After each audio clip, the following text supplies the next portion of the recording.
Tervetuloa taas tänne Leffahullu-podcastin pariin. No niin, jälleen on aika uuden Pixar-elokuvan arvostelun ja vieläpä Toy Storyn uusimman osan, eli Toy Story 5. Kun elokuvasarjan 3. osa päätti tämän trilogian mahtavasti, ei tarvetta jatkolle ollut. Mutta kun 4. toimi edelleen mallikkaasti ja oli myös oiva lopetus tälle elokuvasarjalle, tiesin, että jos jatkoa jossain kohtaa tulee, niin pakkohan se on nähdä. Ihan jo siksi, että vieläkö uusin voi lopettaa tämän sarjan mahtavasti. No yllätys, jatkoa sitten tuli ja koska Toy Story on ehdottomasti omia suosikki animaatioelokuvasarjoja, niin tätä uusintakin osaa odotin innolla. Ja eikä vähiten juuri sen idean takia, sillä nyt lelut saavat vastaansa älylaitteet ja teknologian myötä lelut ovat jäämässä sitten turhiksi.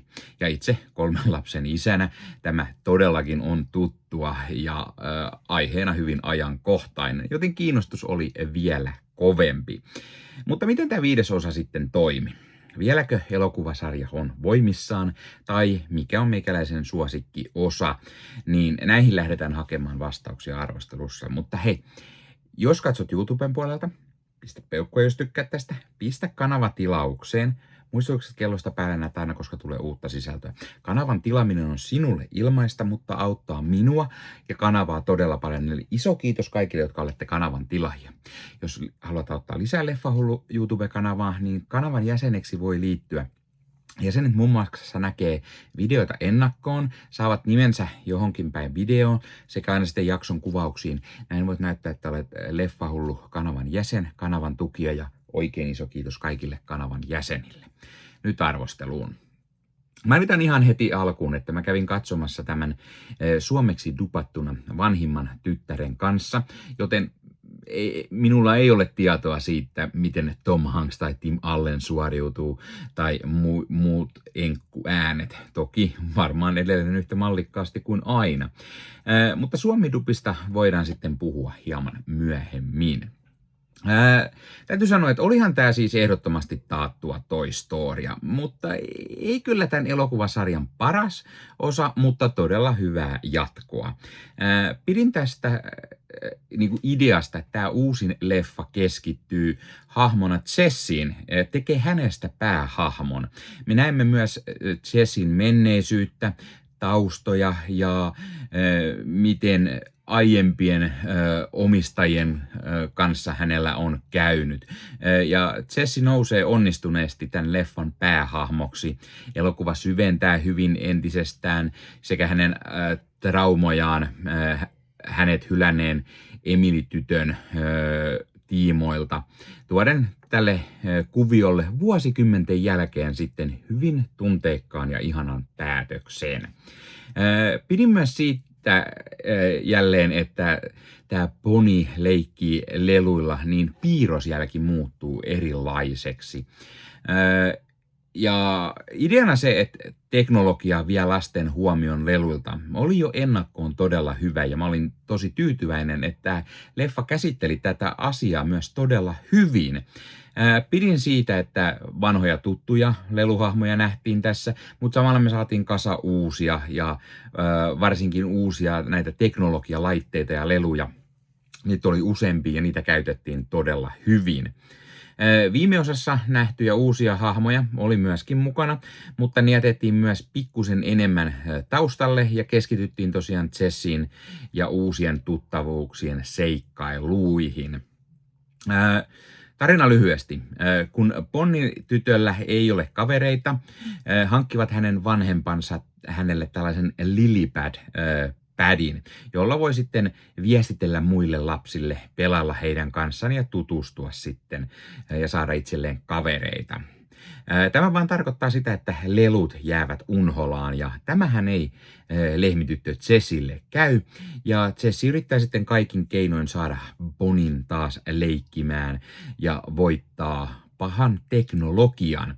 Ja tämä elokuva onkin jälleen tämmöinen ihana kasvutarina, niin elokuvan lasten kuin myös lelujen kasvutarina. Tottahan toki mukana on myös Buzz Lightyear sekä Woody, jotka ottavat sitten Jessitä omassa seikkailussa. Eli Woody ja Buzz jää yllättävän paljon taustalle, vaikka toki on mukava, että he on mukana, mutta he jää pikkusen enemmän taustalle. Joo, he on paljon mukana, mutta tämä keskittyy paljon enemmän Jessiin, mikä on ihan hyvä, koska nämä jatkosat on keskittynyt pikkusen enemmän aina johonkin tiettyyn hahmoon. Ja koodilla Leffahullu 15 saat nyt 15% alennusta Bad Record Storesta. Eli Bad Record Store on tämmöinen verkkokauppa, josta voi käydä ostamassa itselleen fyysistä mediaa. Eli tykkäät sitten elokuvista ja sarjoista tai vaikka CD-levystä, vinyyleistä tai C-kaseteista, niin Bad Record Store on sinulle juuri oiva paikka, josta voit ostaa nämä fyysisenä hyllyyn itsellesi.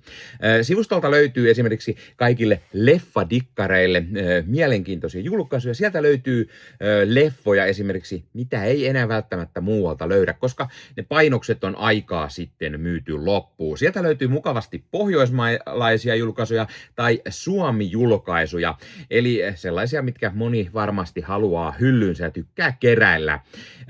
Ja sieltä löytyy oivaan hintaan kaiken näköistä mukavaa leffaa ja löytyy 4K:na, löytyy Blu-rayna, löytyy DVDnä, ihan mistä sitten formaatista itse tykkäät. Ja kuten sanottua, myös jos dikkaat esimerkiksi musiikista, vinyyleistä, CD-levyistä, C-kaseteista, niin Bad Record Storesta sellaisia löytyy. Ja kun käytät koodia Leffahullu15, saat sen 15% alennusta.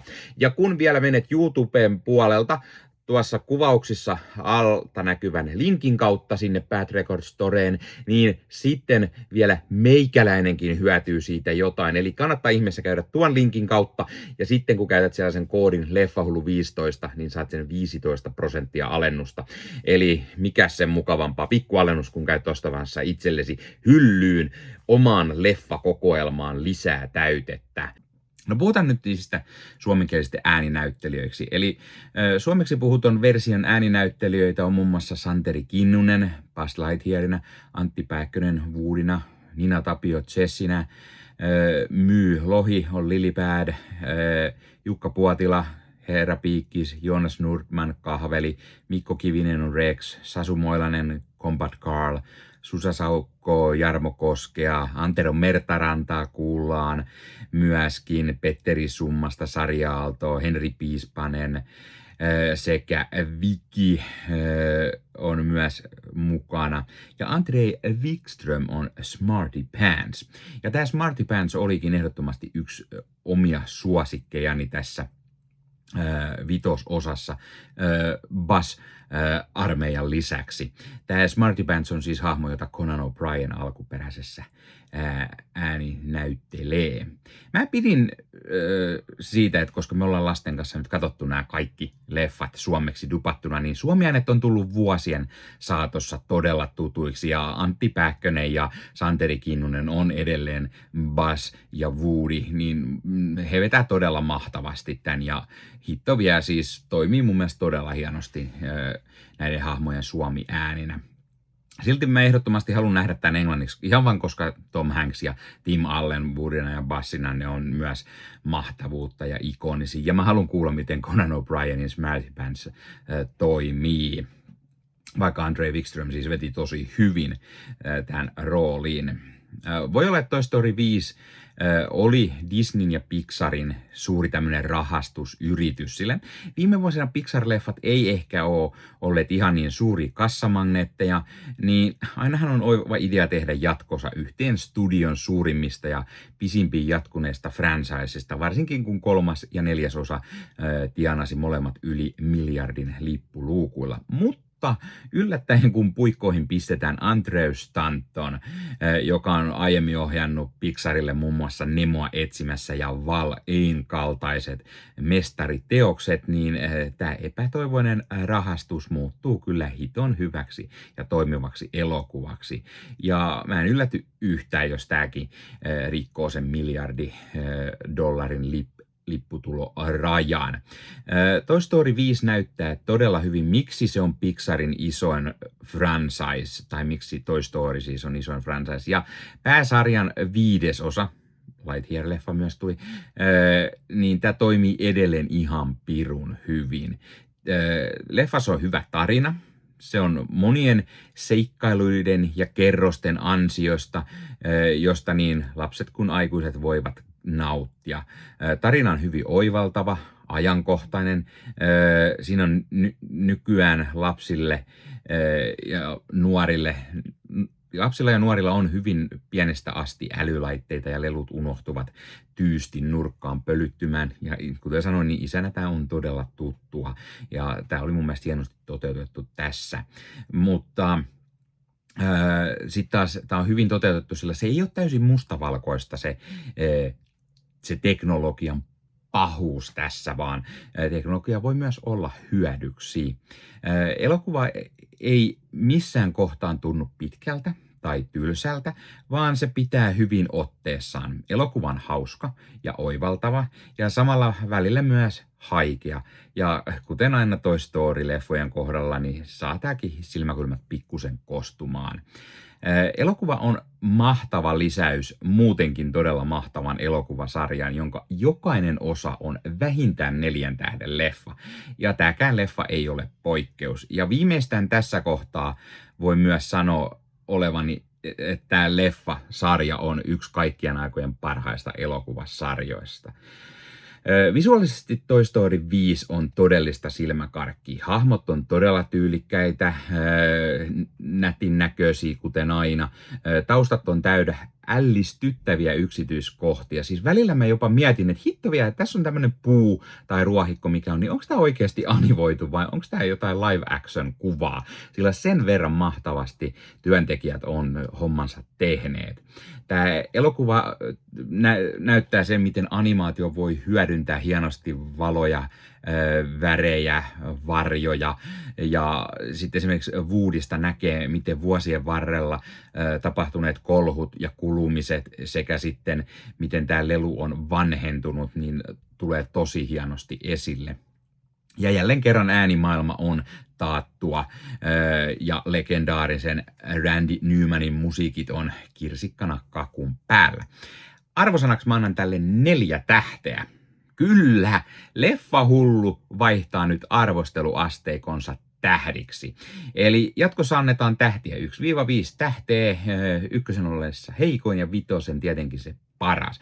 Sillä tämä on enemmän kuin vakio, kun puhutaan elokuvista ja sarjoista. Ja vaikka mä oon ennen ollut vähän niitä vastaan, niin jotenkin ne tuntuu nyt sellaiset ehkä omalta, koska esimerkiksi somen on aina helppo heittää ne tähdet, niin tämä on semmoinen asia, mihin mä päätin nyt mennä. Tähän voi olla pikkusen totuttautumista, joten älkää nyt ihmetellä, jos välillä tämä asia unohtuu ja hyppään vahingossa eri tyyliin siihen vanhaan tyyliin. Mutta nyt mä lähden antamaan tähtiä. Kanavalla on myös yksi arvostelu, mikä on jo aiemmin tehty, jossa on tämä vanha arvosana-asteikko käytössä, joten jossain kohtaa sekin video sieltä tulee, joten älkää ihmetelkö. Niin, tämä ei ehkä ole se paras osa, se on edelleen mun mielestä 3. osa, mutta tämä on todella mahtava lisä silti tähän elokuva-franchiseen. Laita kommentteja. Oletko sä nähnyt tämän leffan? Tai aiotko sä mennä katsomaan tämän? Jos oot nähnyt, mitä mieltä sä olit tästä? Mikä on sun suosikki Toy Story-leffa? Entä mikä on sun suosikki Pixar-elokuva? Laita kommentteja. Muista ottaa Leffahullu somekanavat haltuun ja ei muuta kuin ensi kertaa. Moro!